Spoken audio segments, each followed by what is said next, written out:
Are you getting burnt out? Is it time to maybe consider making a change or trying something new?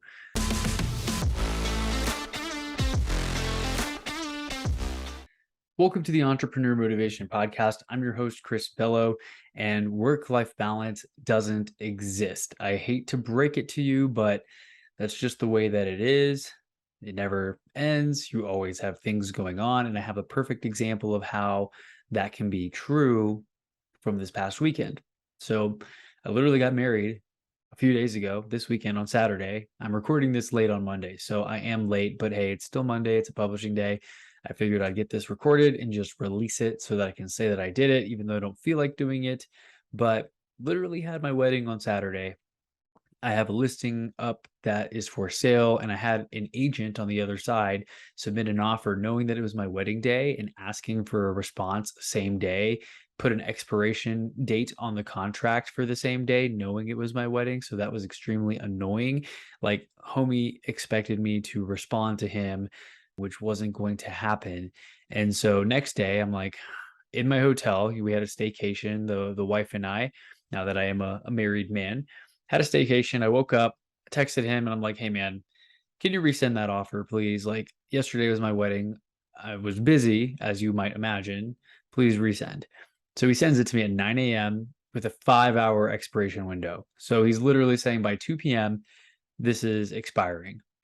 And mind you, I'm still at this hotel. We're getting breakfast. We're kind of celebrating like the wedding weekend. And I'm like, there's no freaking way in hell I am going to reply by 2 o'clock. I had to get another person I'm working with involved who's out of town. So I was trying to get a hold of him to see what they want to do. And we ended up getting a third offer from this person. And finally, we got a deal to happen. We did agree.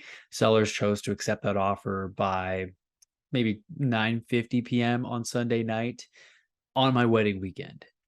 And that example was extremely frustrating. I still obviously am working on this deal. It's not done yet, but that proves the point that work-life balance doesn't quite exist. And I kind of put my foot down a little bit. I replied back, "Look, I'm not going to get back to you. It's my wedding weekend. Give me some slack." The dude was a real pain in the ass, to say the least.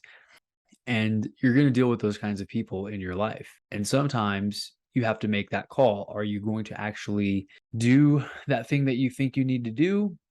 Or are you going to put your foot down and push back? What is your decision going to be? And for me, I figured, look, I'm representing this client. This is a solid offer that this person sent. He didn't care about my wedding. He didn't respect my boundaries. He was definitely stepping over boundaries. We still had to get that offer done because I guess I took that listing, right? I'm helping those sellers to sell this property. And that was something that kind of opened my eyes a little bit. When is enough enough? Where do you draw that line? And how much do you accept? So ultimately, it's going to be up to you, but I think it's important to realize that it happens on a case by case basis. Maybe on this deal, I was willing to do that, but I won't be willing to do on the next deal. Perhaps I shift my focus entirely and I work closely with other people who can fill in for me whenever I'm out of town, whenever I have other obligations, and maybe they get a certain percentage of my commission. I'm not sure what that needs to look like, but a mentor of mine was kind of saying, "Look, I think this guy came into your life for a reason, to teach you a lesson, and not to teach you a lesson, but to really let you evaluate, is doing what you're doing now what you see yourself doing in the future, because you're going to have to deal with a lot more people just like this guy." And I said, "Man, I have some thinking to do, because just because I'm good at it, just because I can help people out and I've done several deals, I've had my real estate license for a few years, doesn't mean I have to continue to keep doing these things. It just depends on where I want to go." So, where do you want to go?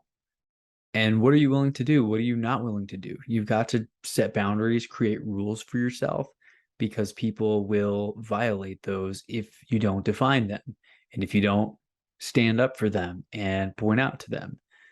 Because people may not think that they're stepping over your boundaries. They may be acting how they always act. Maybe they don't care about their own birthday. They don't care about their own marriage. So why would they care about yours? I get it. It's a selfish world. I don't know.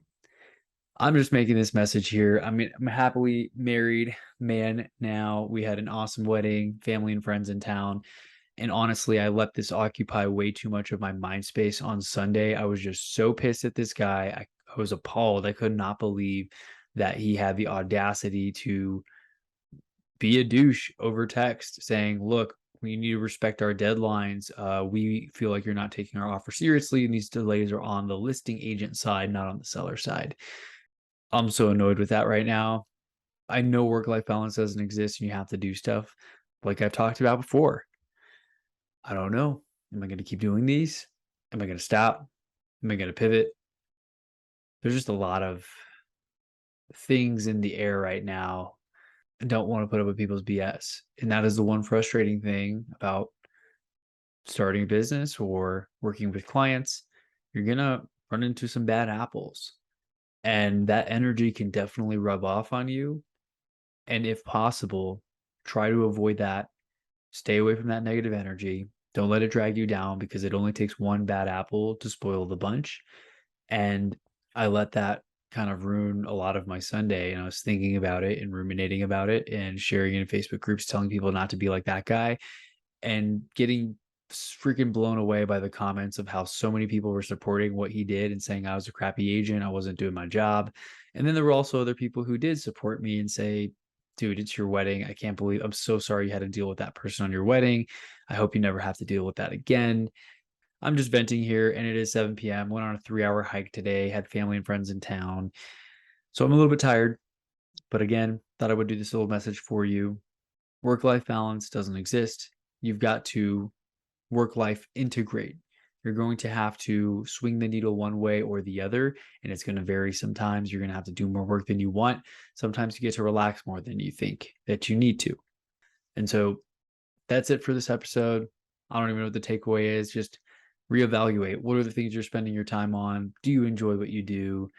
Are you getting burnt out? Is it time to maybe consider making a change or trying something new? All questions to consider for all of us.